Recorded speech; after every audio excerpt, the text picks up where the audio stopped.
വീട്ടിലെ ഫാനിൽ തൂങ്ങുകയായിരുന്നു. ഇതിനിടയിൽ house owner കാണുകയും പെട്ടെന്ന് തന്നെ ഓടി വന്ന ഇത് കയറ് അഴിക്കുകയും അങ്ങനെ ഇയാളെ തൊട്ടടുത്ത് ഹോസ്പിറ്റലിൽ കൊണ്ടുപോവുകയുമായിരുന്നു.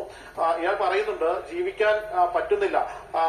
കഴിഞ്ഞ 2 വർഷക്കാലമായിട്ട് KSRTC ജീവനക്കാർക്ക് ഗഡുക്കളായിട്ടാണ് ശമ്പളം കിട്ടുന്നത്.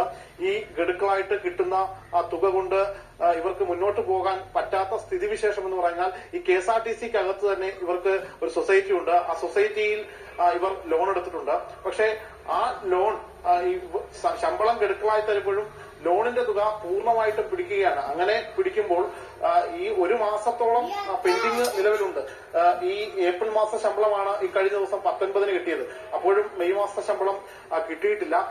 ആ ഒരു ഘട്ടത്തിലാണ് ഇപ്പോൾ ഇവരുടെ പണം ഇങ്ങനെ പിടിക്കുമ്പോൾ കയ്യിൽ മറ്റൊന്നും ഇല്ലാതാകുകയാണ്. നിലവിൽ ഈ സുനീഷിന് 2 ലക്ഷം രൂപ ആദ്യഘട്ടത്തിൽ ലോൺ ഉണ്ടായിരുന്നു. അത് ഈ ശമ്പള പ്രതിസന്ധി മൂലം ഈ KSRTCയിൽ നിന്നും ശമ്പളം പിടിച്ച് അങ്ങനെ അടക്കാൻ പറ്റാത്ത ഒരു സാഹചര്യം വന്ന് പിന്നീട് റിക്കവറി ആവുകയും ആ റിക്കവറിയുടെ അടിസ്ഥാനത്തിൽ പിന്നീട് ഈ ലോൺ പുതുക്കി വെച്ച് 5 ലക്ഷം ആക്കുകയുമായിരുന്നു.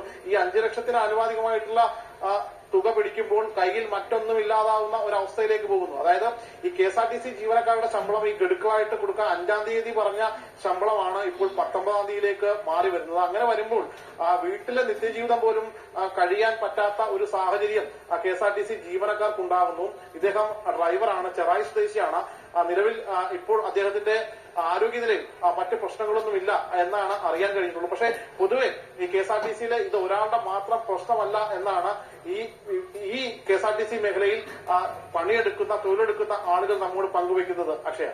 ശരി, ശ്യാമാണ് വിവരങ്ങൾ നൽകുന്നത്. ശ്യാം സൂചിപ്പിച്ച പോലെ തന്നെ KSRTC ജോലി ചെയ്യുന്ന എല്ലാവരുടെയും അവസ്ഥ ഇത് തന്നെയാണ്. സ്കൂളൊക്കെ തുറക്കുമ്പോൾ സ്വാഭാവികമായിട്ടും പൈസയുടെ ഒക്കെ ഒരുപാട് ആവശ്യം വരും. അപ്പോഴാണ് ഇത്തരത്തിലുള്ള പ്രതിസന്ധി നിലനിൽക്കുകയും ചെയ്യുന്നത്. വളരെ പെട്ടെന്ന്